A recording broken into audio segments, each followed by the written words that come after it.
ating papasukin. Pagtipanan, ang kasama dito ay ang Diyos.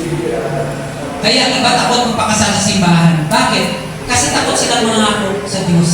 Kasi alam nila minsan baka magkakasala sila.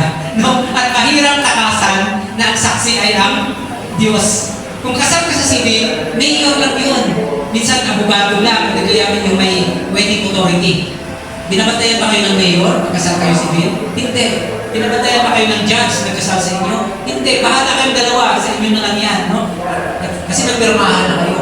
Pero ang covenant is our promise, our vow in front of God. Unless magkakaroon na ng tinatawag natin broken vow, no? Na sinira mo ang iyong pangako sa Diyos dahil hindi ka naging tapat sa iyong asawa. Tandaan mo, pag nangako ka sa asawa mo, para ang pinapakita mo ay pagmamahal ni Kristo din sa simbahan.